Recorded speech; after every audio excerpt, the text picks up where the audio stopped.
കോതമംഗലം കോഴിപ്പള്ളിയിൽ കന്യാസ്ത്രീയുടെ മരണത്തിന് ഇടയാക്കിയ ബസിന്റെ ഡ്രൈവറുടെ ലൈസൻസ് സസ്പെൻഡ് ചെയ്യുമെന്ന് കോതമംഗലം ജോയിന്റ് ആർടിഒ. അപകടമുണ്ടാക്കിയ ബസിന്റെ പെർമിറ്റ് സസ്പെൻഡ് ചെയ്യാൻ ശുപാർശ ചെയ്യുമെന്നും അദ്ദേഹം പറഞ്ഞു. അശ്രദ്ധമായി ഡോർ തുറന്നിട്ട് ബസ് ഓടിച്ചതാണ് അപകടത്തിന് കാരണമെന്ന് മോട്ടോർ വാഹന വകുപ്പ് ഉദ്യോഗസ്ഥർക്ക് ബോധ്യപ്പെട്ടതായും അദ്ദേഹം കൂട്ടിച്ചേർത്തു. മോട്ടോർ വാഹന വകുപ്പ് നിയമം ലംഘിക്കുന്ന വാഹനങ്ങൾക്കെതിരെ കർശന നടപടി സ്വീകരിച്ചു വരികയാണെന്നും അദ്ദേഹം പറഞ്ഞു. കോതമംഗലം കോഴിപ്പള്ളിക്ക് സമീപം ബസ്സിൽ നിന്ന് വീണ് കന്യാസ്ത്രീയുടെ മരണത്തിനിടയാക്കിയ സംഭവത്തിൽ മോട്ടോർ വാഹന വകുപ്പ് കർശന നടപടികൾ സ്വീകരിച്ചു വരികയാണെന്ന് Kothamangalam joint RTO Saleem Vijayakumar KCV ന്യൂസിനോട് പറഞ്ഞു.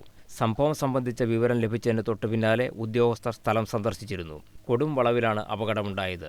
യാത്രക്കാരി ബസ്സിൽ കയറി ശരിയായ വിധം പിടിച്ചു നിൽക്കുന്നതിന് മുൻപ് തന്നെ റോഡിലേക്ക് തെറിച്ച് വീഴുകയായിരുന്നു. ഡോർ തുറന്നു കിടന്നതാണ് യാത്രക്കാരി റോഡിൽ വീഴാൻ കാരണമെന്നും അദ്ദേഹം പറഞ്ഞു. ഡോർ സ്ട്രക്കായിരുന്നു എന്ന ബസ് ഉടമയുടെ വാദം നിലനിൽക്കില്ല. ഡ്രൈവറുടെ ലൈസൻസും ബസിന്റെ പെർമിറ്റും സസ്പെൻഡ് ചെയ്യുന്നതിന് ശുപാർശ ചെയ്യുമെന്നും ജോയിന്റ് ആർടിഒ പറഞ്ഞു. അവർ പറയുന്നത് ഇപ്പോൾ ഡ്രൈവറും അതിൻ്റെ ഉടമസ്ഥനും കണ്ടക്ടറൊക്കെ നമ്മൾ അവരെ കേട്ടിരുന്നു. അവർ പറയുന്നത് വെച്ചിട്ടുണ്ടെങ്കിൽ ഇത് ഡോറ് ആ സമയത്ത് സ്റ്റക്കായി പോയി എന്നാണ് പറയുന്നത്. പക്ഷെ സ്റ്റക്കായി പോയി എന്ന് ഡ്രൈവർക്ക് ഉത്തമ ബോധ്യം ഉണ്ടായിരുന്നു എങ്കിൽ അത് ആ ഒരു വളവ് വരുമ്പോൾ വീശിയെടുത്തു കഴിഞ്ഞാൽ ഈ അവിടെയുള്ള യാത്രക്കാർ പിടിവിട്ട് താഴെ പോകുമെന്നുള്ളൊരു ഉത്തമ വിശ്വാസം ആ ഡ്രൈവർക്ക് ഉണ്ടാകണമായിരുന്നു. അങ്ങനെ ഇല്ലാതെ പോയതാണ് ഇവിടെ ഉണ്ടായ ഏറ്റവും വലിയൊരു അപകടത്തിനുള്ളൊരു കാരണമായിട്ട് ചൂണ്ടിക്കാണിക്കപ്പെടുന്നത്. അത് അത്രയും ഡോർ ഓപ്പൺ ആയിരുന്നു എന്ന് ഡ്രൈവറുടെ മനസ്സിലുണ്ടായിരുന്നു. അത് ഒഴിവാക്കാമായിരുന്നൊരു അപകടമായിരുന്നു. വളവ് വീശി കഴിഞ്ഞാൽ എന്തായാലും ആള് കൈവിട്ട് താഴെ പോയാൽ അപകടം ഉണ്ടാകുമെന്ന് അറിയാവുന്നതാണ്. അപ്പോൾ അത് ഡ്രൈവറുടെ ഭാഗത്ത് നിന്ന് വളരെയേറെ അശ്രദ്ധമായ ഒരു സംഭവം അതിനകത്ത് ഉണ്ടായിട്ടുണ്ട്.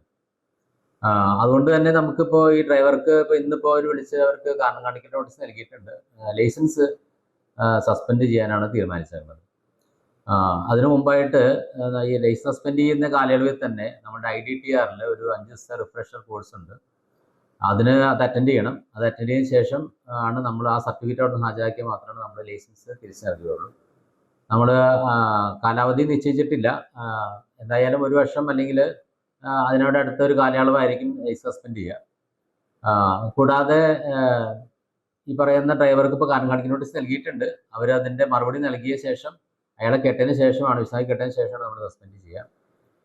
ഇത് കഴിഞ്ഞ് കഴിഞ്ഞാൽ പിന്നെ ഒരു ആതുര സേവനം കൂടി ഇപ്പോൾ ഇതിനകത്ത് ഏതെങ്കിലും ജനറൽ ഹോസ്പിറ്റൽ ഗവൺമെൻറ് ഹോസ്പിറ്റലുകളിൽ ഒരു ആതുര സേവനം നിർബന്ധിത ആതുര സേവനം കൂടി ഞങ്ങൾ ഇതിൻ്റെ കൂടെ പറയാറുണ്ട്. അതും കൂടി നൽകണം എന്നുള്ള രീതിയിലാണ് ഞങ്ങളിപ്പോൾ തീരുമാനിച്ചിട്ടുള്ളത്. ഇത് കൂടാതെ ഈ പെർമിറ്റിൻ്റെ കാര്യത്തിൽ നമ്മൾ ഇത്തരം വാഹനങ്ങൾ ബസ്സുകാർ നമ്മുടെ സർക്കാർ തീരുമാനം എടുത്തിട്ടുള്ള കാര്യമാണ്. ബസ് സർവീസ് നടത്തുന്ന സമയത്ത് ഡോറ് അടച്ച ന്യൂമാറ്റിക് ഡോറാണ് ഇപ്പോൾ എല്ലാ സ്റ്റേജ് കയറിയത്. എല്ലാ പ്രൈവറ്റ് ബസ്സുകളിലും ന്യൂമാറ്റിക് ഡോറാണ്. ആ ന്യൂമാറ്റിക് ഡോറ് അടിച്ചിട്ട് വേണം നമ്മൾ സർവീസ് നടത്താനെന്നാണ്. സർവീസ് നടത്തുന്ന സമയത്ത് ഡോറ് തുറന്നിട്ട് സർവീസ് നടത്തരുതെന്ന് കർശന നിർദ്ദേശമുള്ളതാണ്. അതുകൊണ്ട് തന്നെ ആ ഒരു നിർദ്ദേശം പാലിക്കാതെ വന്നുകൊണ്ട് ബസ്സിന്റെ പെർമിറ്റിനെതിരെ നടപടി എടുക്കണമെന്ന് ഉള്ള തീരുമാനത്തിലാണ് ഇപ്പോൾ.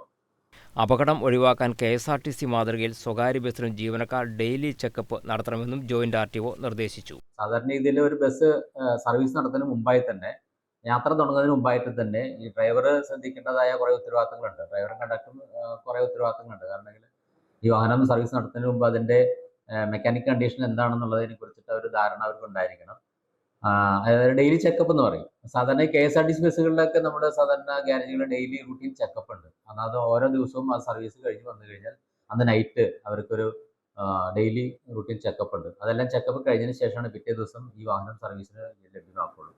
നാടിനെ നടുക്കിയ അപകടം കോതമംഗലത്തുണ്ടായിട്ടും സ്വകാര്യ ബസ്സുകൾ ഡോറുകൾ തുറന്നിട്ടുള്ള യാത്ര നിർബാധം തുടരുകയാണ്. ഇത്തരത്തിലുള്ള നിരവധി ദൃശ്യങ്ങളാണ് KCV ന്യൂസിന് ലഭിച്ചിട്ടുള്ളത്. ബന്ധപ്പെട്ട ഉദ്യോഗസ്ഥർ കർശന പരിശോധന നടത്തി എല്ലാവരും നിയമം പാലിക്കുന്നു എന്ന് ഉറപ്പാക്കുക മാത്രമാണ് അപകടരഹിതമായ യാത്ര ഉറപ്പാക്കാനുള്ള ഏക പോംവഴി.